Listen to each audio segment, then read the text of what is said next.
موت پر یقین رکھتا ہے، مجھے مرنا ہے معلوم ہے ہر ایک کو، مگر موت کی تیاری نہیں کرتا، موت کے لیے تیار نہیں ہو جاتا،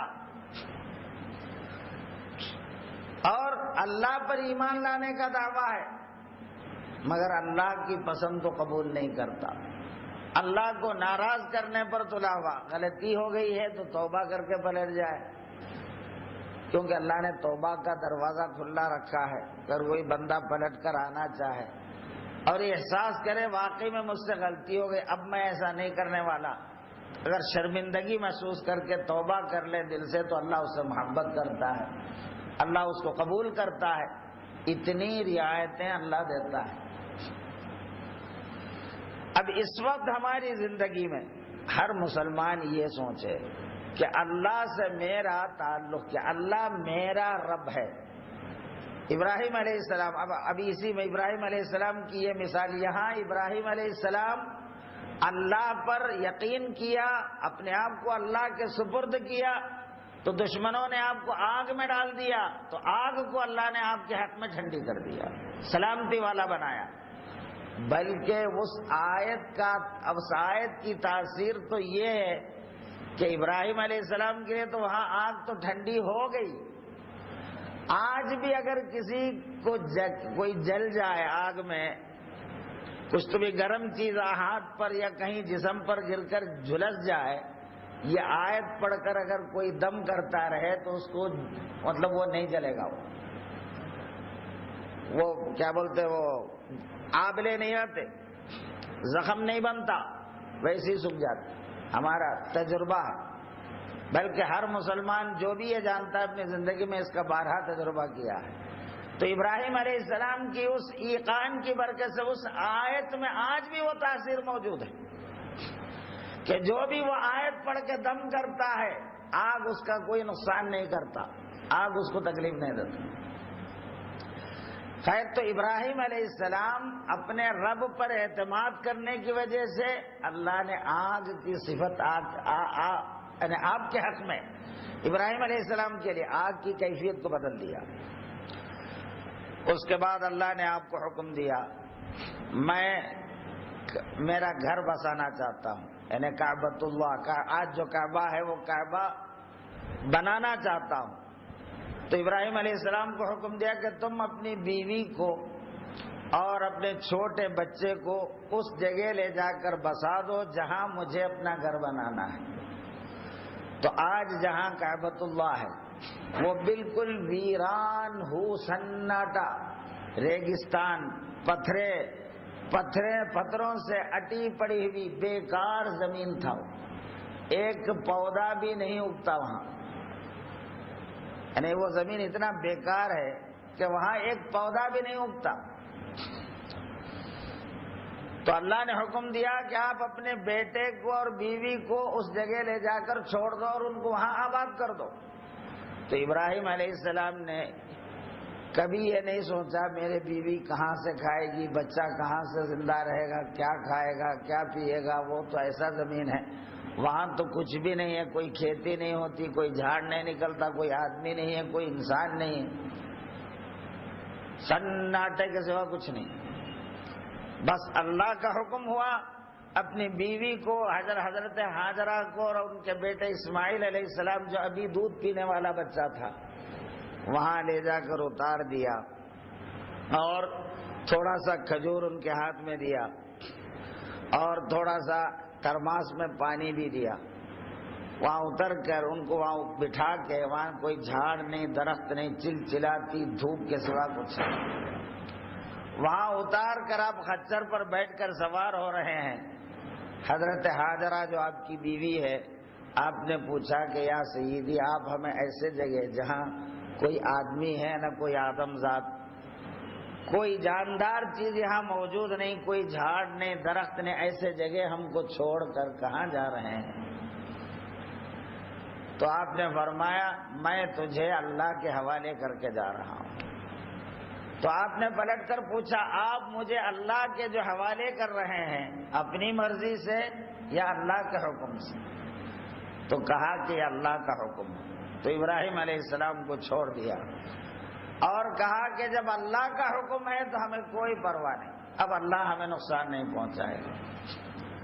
تو حضرت ہاجرہ اللہ کی ذات پر مطمئن ہو کر سکون کے ساتھ جنگل میں ایک چھوٹا شیرخوار بچے کو لیے ایک عورت ذات، کیسا یقین ہے اللہ کی ذات پر، کیسا اعتماد ہے ان کو۔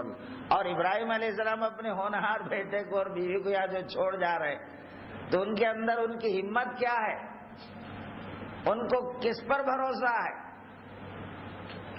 آج ہم غور کریں ہمارے اندر ایسی کیفیت، اپنے رب پر یہ اعتماد، یہ بھروسہ کیوں نہیں ہوتا؟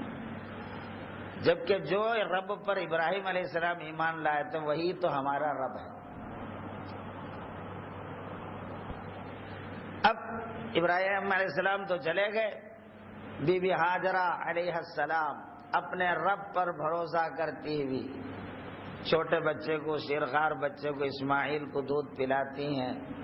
جب تک کھجور وغیرہ تھا کھاتی رہی، پانی جب تک تھا پیتی رہی، بچے کو دودھ پلاتی رہی۔ اب یہ توشہ ختم ہو گیا، پانی بھی ختم ہو گیا، اب خود پیاسی ہو گئی۔ تو اتنی پیاسی ہونے لگی کہ اب سینے میں دودھ بھی نکلنا بند ہو گیا، کیونکہ جب کچھ کھائے گی نہیں، پیے گی نہیں تو اب جسم سے دودھ کہاں سے نکلے گا؟ تو سینہ بھی سوکھ گیا۔ اب بچہ تڑپ کر رو رہا ہے۔ اب آپ کو فکر ہوئی اس بچے کی غذا کے لیے پانی کیسے ملے، کم سے کم پانی تو ملے۔ اب آپ کو احساس ہوا شاید آس پاس کہیں پانی ہوگا۔ اسماعیل علیہ السلام کو ایک جگہ نرم ریت میں لٹا کر، تو کچھ بھی نہیں، کپڑا بچھا بہرحال جو بھی ہے، ریت میں وہاں لٹا کر صفا کا پہاڑ، آج کل جو صفا مروہ حاجی حضرات جو سعی کرتے ہیں، تو صفا ذرا اونچا پہاڑ تھا، اس کے اوپر چڑھ کر آپ چاروں طرف دیکھنے لگے کہ کہیں پانی تو ہے، پانی کی نشانیاں ہیں کیا؟ کیونکہ ایسے جنگلوں میں پانی کی تلاش کرنے کا طریقہ یہ ہوتا کہ پہاڑ اونچے جگہ پہ چڑھ کر دور دور تک دیکھتے کہ کہیں پرندے منڈلا تو نہیں رہے ہیں۔ اگر پرندے منڈلا رہے ہیں تو اس کا مطلب ہے کہ وہاں پانی موجود ہے۔ تو صفا کے پہاڑ پر چڑھ کر آپ نے دیکھا، دور دور تک دیکھا، کہیں کوئی نشانی پانی کا موجود نہیں ہے۔ اللہ سے دعا کرنے لگی، اے مالک میں تیرے حوالے ہوں، یہ بچہ یہ تیری ملکیت ہے، یہ بھی تیرے حوالے ہے مالک، تو رحم کر دے۔ دعا کر کے پھر آپ کو خیال ہوا شاید ادھر ہوگا، تو دوسری طرف جو پہاڑ ہے مروہ، تو وہاں سے دوڑتی ہوئی مروہ کے اوپر چڑھ گئی۔ وہاں چاروں طرف دیکھنے لگی، وہاں بھی کوئی نشانی نہیں۔ وہاں سے پھر دعا کر کے پھر دوبارہ صفا کی طرف۔ تو یہ صفا اور مروہ کے بیچ میں آپ پانی کی تلاش میں دعائیں کرتی ہوئی 7 مرتبہ بیچ میں دوڑتی رہی۔ اللہ کے حوالے ہو کر اللہ سے دعا کرتی ہوئی یہ 7 مرتبہ حضرت ہاجرہ کا دوڑنا اللہ تعالیٰ کو اتنا محبوب ہوا، قیامت تک آنے والے ہر حاجی کو حکم دیا کہ یہاں ہر آنے والا میرے ہاجرہ کی ادا دکھائے، یعنی صفا سے مروہ، مروہ سے صفا دوڑتا رہے، صحیح کرے۔ وہ ادا جو حضرت ہاجرہ کا ہے وہ حج کے مناسک میں داخل ہو گیا۔ اب جب ہاجرہ علیہ السلام تھک گئی مروہ کے اوپر 7ویں شوط میں، اب دوڑتے دوڑتے آپ بھی تھک گئی تھی، پہلے سے تو پیاسی تھی، اب آپ تھک بھی گئی، دعا کرتے ہوئے بیٹھ گئی، تھک کے بیٹھ گئی، تو اب اللہ تعالیٰ نے جبریل علیہ السلام کو حکم دیا کہ جبریل کیا دیکھ رہا ہے؟ میری ہاجرہ تھک گئی ہے، اب اس کے اندر سکت نہیں ہے، کیا دیکھتا ہے؟ مار دے اپنا پر وہیں جہاں میرا اسماعیل ایڑیاں رگڑ رہا ہے۔ تو اسماعیل علیہ السلام کے قدم مبارک جہاں جس ریت میں آپ ایڑیاں رگڑ رہے تھے، جبریل علیہ السلام وہاں اپنا پر مار دیا، اب وہاں سے پانی کا چشمہ ابلنے لگا۔ تو اسماعیل علیہ السلام کے قدم مبارک کی برکت سے جو پانی نکلا، وہ پانی کا نام آج بھی زمزم، ہزاروں حاجیاں، لاکھوں لوگ ہر سال پیتے ہیں، استعمال کرتے، ایک قطرہ کم نہیں ہوتا۔ اور وہ پانی غذا بھی ہے، پانی بھی ہے، دوا بھی ہے، ہر چیز کے لیے فائدہ مند۔ با کرامت با معجزہ پانی، ایسا پانی تو دنیا میں کہیں نہیں۔ اور وہ پانی کی خصوصیت ہے کہ وہ پانی آپ لا کر ہم لوگ رکھتے ہیں، سال ہر سال اپنے گھر میں رکھتے ہیں، وہ پانی کبھی خراب نہیں ہوتا۔ دنیا میں کوئی حصے کا پانی اگر آپ ایسا رکھیں گے تو ہفتے بھر میں سڑ جاتا پانی، پھینکنا پڑتا۔ اور یہ پانی سالوں سے گھر میں رکھے ہوئے رہتے ہیں، تبرک کے لیے رکھتے ہیں، تو برسوں رکھو کوئی فرق نہیں پڑتا، کوئی خراب نہیں ہوتا، بلکہ وہ جس مرض کے لیے پیا جائے وہ مرض سے شفا مل جاتی ہے، اور وہ غذا کا بھی کام آتا ہے، دوا کا بھی کام آتا ہے۔ تو اتنا با کرامت پانی حضرت اسماعیل کے قدم مبارک کی برکت سے۔ تو ہاجرہ علیہ السلام جو اللہ کے حوالے ہوئی تو اللہ نے ایسا پانی اسماعیل علیہ السلام کے قدموں سے جاری کیا کہ قیامت تک ساری کائنات کے لیے فیضیاب ہوا۔ آخر اس رب پر ہم ایمان رکھتے ہیں، وہ رب سے ہم کیوں اپنی زندگی میں کچھ کام نہیں لیتے؟ ہمارے اندر وہ اعتماد کیوں نہیں پیدا ہوتا جو حضرت ہاجرہ کے اندر پیدا ہوا تھا کہ میرا رب جب موجود ہے تو مجھے کسی سے ڈرنے کی ضرورت نہیں، مجھے کسی سے اپنی حاجت کو پیش کرنے کی ضرورت نہیں، رب سے دعا کرتے ہیں اور اللہ تعالیٰ اسباب بناتا ہے۔ ہماری خرابی یہ ہے کہ ہم اسباب پر اتنا بھروسہ کر لیتے ہیں، اسباب میں اتنا الجھ گئے ہیں کہ اسباب کے پیدا کرنے والے سے غافل ہو گئے۔ علامہ اقبال فرماتے ہیں کافر کی یہ پہچان کہ وہ آفاق میں گم ہے، کافر کی یہ پہچان کہ آفاق میں یعنی مطلب اسباب پر بھروسہ کرتا ہے۔ پیسہ ہے تو یہ کام نکل سکتا ہے، دکان پہ بھروسہ، پیسے پہ بھروسہ، نوکری پہ بھروسہ، اور لوگوں پہ بھروسہ، اپنے پہ بھروسہ، اگر بھروسہ نہیں تو اللہ پہ بھروسہ نہیں۔ مسلمان کی زندگی ہے یہ، اللہ پہ بھروسہ نہیں۔ اگر کسی مسلمان کو بولا بھائی اللہ پہ بھروسہ رکھ، اللہ تیرا کام بنائے گا، وہ تو ہے بھائی، مگر بولتا ہوں، اللہ پہ بھروسہ کر کے مگر بولتا ہوں، وہ مگر کیا ہے؟ وہ تو ہے بھائی، مگر کوشش تو کچھ ہم بھی کرنا نہیں، مطلب اللہ کے ساتھ تم بھی مدد کرنا، اللہ اکیلا نہیں کر سکتا بیچارہ، نعوذ باللہ من ذالک، کچھ ہم بھی کرنا تو بنتا کام۔ تو اللہ پہ تو ہے مگر بول کے ایک دوسرا شرک نکالتا ہوں، تو اللہ کے ساتھ شرک کرتا ہے، یعنی اسباب کے بغیر اللہ کام نہیں بنا سکتا، ایسا عقیدہ ہمارا۔